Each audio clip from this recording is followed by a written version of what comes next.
Hey, we got Drewz Viewz here, and I'm back for a little reaction to cartoons on Tuesday. That's right, it's Car Tuesday. Said backwards this time with Teen Titans Season 3, Episode 9.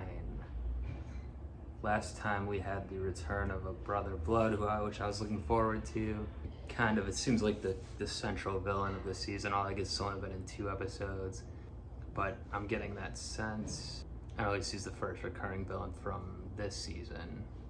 We've had other recurring ones from previous seasons back in season 3 here, but so he was trying to set up shop underwater in Aqualad's territory, I guess, because the school got destroyed, at least temporarily, in episode 1 of the season, largely thanks to Cyborg, and he told Cyborg in the last one too, you owe me like 2 layers now or something like that.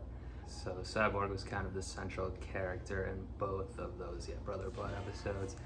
And actually the way it ended last time, a lot of last time he was upset with not being able to confront Blood directly or be the one to take him down, because he was supposed to go, due to the cyborg nature of himself, shut down what Blood was doing in the first place, because the brother had gotten his, I guess, code or whatever from that other episode, but he was chafing at Robin, telling me to do that and all this stuff. And then he met the other spy in Blood's organization, Bumblebee, I believe was her name, and yeah, she was like chafing him with that as well, saying, you know, I thought you said you were in charge, or it's your fight, or all this, you're taking orders. So even by the end of the episode, it seemed like Cyborg was still kind of upset about that, even though they obviously defeated the villain again.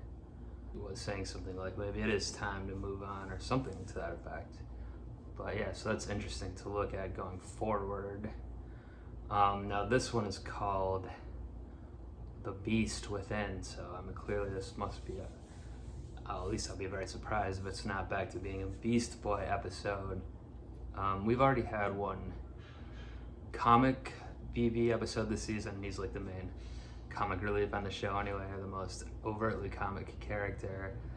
Well, personally, I like the comedy styling, so Starfire the most probably, but anyway. So that was a comedy one. I'm guessing this is maybe going to be more of a dramatic one, not like super dramatic or anything, but I think so it'll be a little bit more of a serious BB episode. That's just a guess. I have no idea what's going to happen with it, but you know, within, maybe it's something about him, you know, him internally, or his character, you know, inner character. So yeah, interested to see what we get, but it probably won't have anything to do with the last episode. They don't usually do that until like the end of the season, you know, 2 in a row with the same villain. So yeah, gonna go ahead and watch it now. Let's get ready to get within.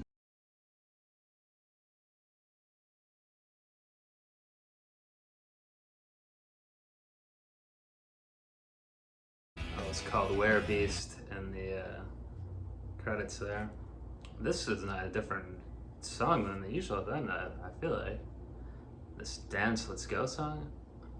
Alright, I'm not sure if I never noticed that end credit song, or that is new, or I don't always watch the end credits, or sometimes cut it up, or it cuts itself up, but anyway.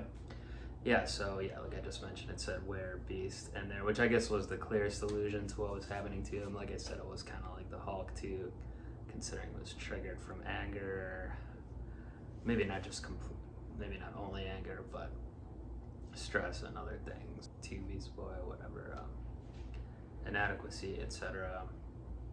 But yeah, there was like a jumble of kind of things, because he did kind of remind me of like Dr. Jekyll, Mr. Hyde too, although I guess he didn't do it to himself, it was just in the fight, so it's not really a Dr. Jekyll thing.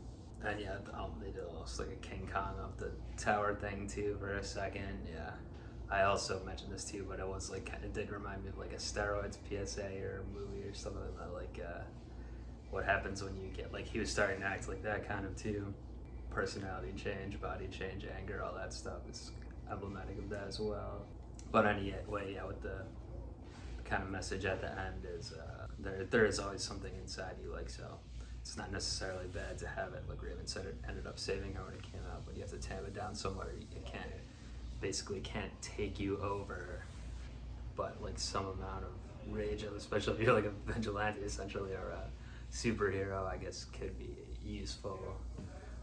But yeah, don't be acting like an Adonis type guy. That was like kind of the toxic masculinity thing, even though that's not what they called it back then in the 2000s and the aughts. But yeah, that seems to be what they're going for there with him. And Beast Boy's acting like it was like, get me a root beer and all this stuff. So yeah, I was right that it was not a comedic episode really too much at all. A couple beats here and there always is in pretty much every episode, but for the most part, no.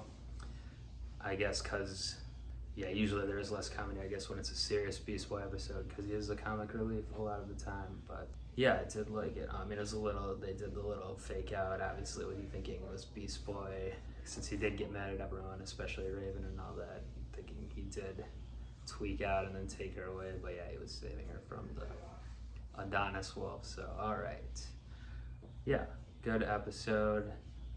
We'll see if I mean, it's kind of the one where it probably won't get dealt with specifically in the future what happened, but like just the character building element of it and how it influences Beast Boy and others going forward will probably be something. So yeah, that's gonna do it for this one though.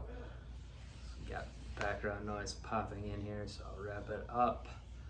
But yeah, thanks everyone for watching. Join me back next Card Tuesday for Season 3, Episode 10 of Teen Titans.